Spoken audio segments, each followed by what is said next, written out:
Hello, I'm still here in cold weather clothing. It's not warming up at my end of the world. So, this is my reflection on the story of the transfiguration.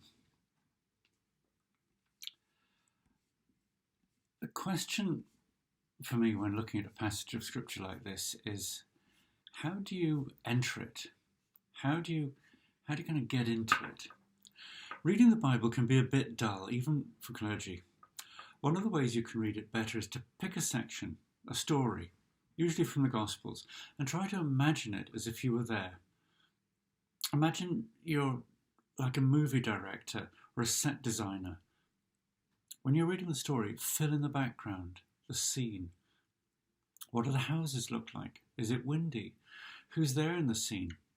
Is everybody tired or happy or hungry or afraid or confused? Imagine you were there.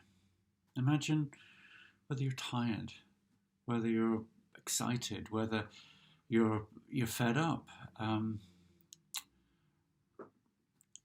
Usually, when we read the Bible, we don't see. There's so much we don't see. We just skip past the details. We hear the story, but the background is so much better. Often when we read the Bible, it's like watching a movie with all the background whited out. It's just the three characters who are in this scene against a white background. How dull that would be. No one would pay to go to that movie.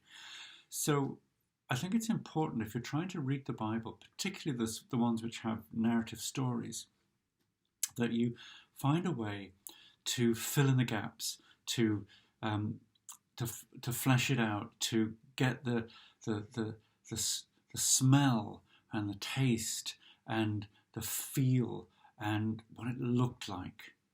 The application of all of your senses: taste, touch, sight, hearing, and there's another one, whatever it is. What we tend to do when we're reading is we just fixate on the bright, shiny images that come out of the text. And often you want to just kind of capture something and take a photograph of it. That's enough. But photos aren't as good as moving pictures. And often the eye and the mind see something that a photograph doesn't catch. You see it. When you really see it, you know you'll never be the same. Can you let it sink into your soul? Can you let it change you? I love the story of the Transfiguration, so let's go through it using my imagination. Your imagination will be even better. The question is playing around in the minds of the disciples, I think, all the time, is, who is this guy? Who is this guy? How many people have you wondered that kind of question about? Who is this?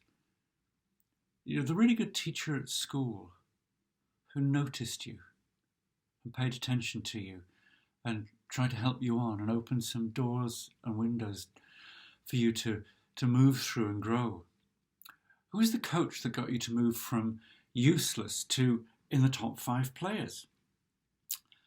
That geeky looking person in your group when you were about 15, who was that suddenly drew you like a magnet? Can you fill in some of the blanks? What was the book that really made you want to read for the very first time? The disciples see Jesus as different from the average Joe. He's different from the scribes and the Pharisees. They feel he is somehow close to God. But how do you get that close to God? Can they get that close to God? Or do you have to be Jesus?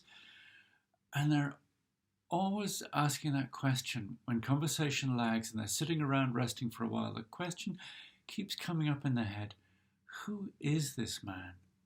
Or even, what is this man? Where does this wisdom, this compassion all come from? Why is he always 10 steps ahead of us? And yet he always makes sense. They're up in the hills. They've been walking. Jesus has moved ahead, away from everyone. He pauses, and they pause for break too. They all plump down on the ground after the steep climb and stretch out, resting, catching their breath, looking around. Then there is a kind of close encounters moment when a beam of light, fierce, intense light, falls from the sky and drenches Jesus in its brightness. The clouds parted, the sunlight came down just on where he was resting, and the disciples squint. But who are these other people? Suddenly, memory jogs, the scroll with pictures. Yeah, that short guy over, he looks like Moses. And the big guy, he looks like the picture of Elijah that's on the wall. No one can remember quite who said it, who identified them. But really, this is kind of like meeting Martin Luther King and Marilyn Monroe in a shopping mall. All you want to do is have them stand still, and you want a selfie so that you can keep the moment.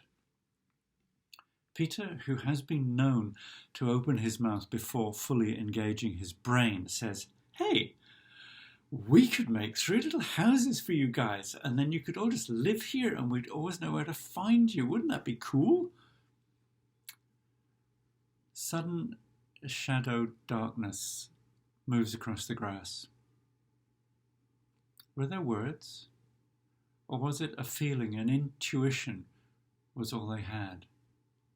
It was looking at Jesus next to these others, and them looking back at Peter. And later they agreed.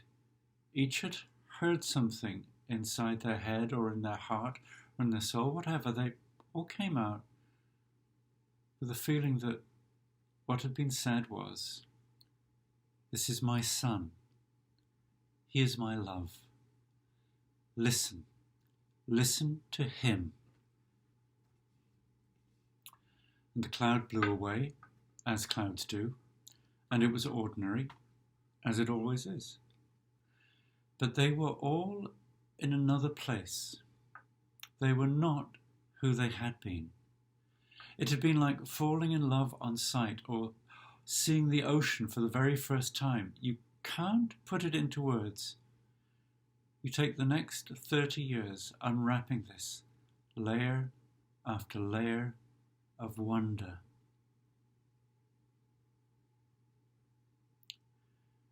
When you read, particularly from the Gospels, try to be there. Smell the air, feel the heat, listen to the sounds going on, listen to the quiet, taste the food, drink some water in your imagination, use all your senses, and then, present as you are, read the story again. May God bless you as you open the Bible.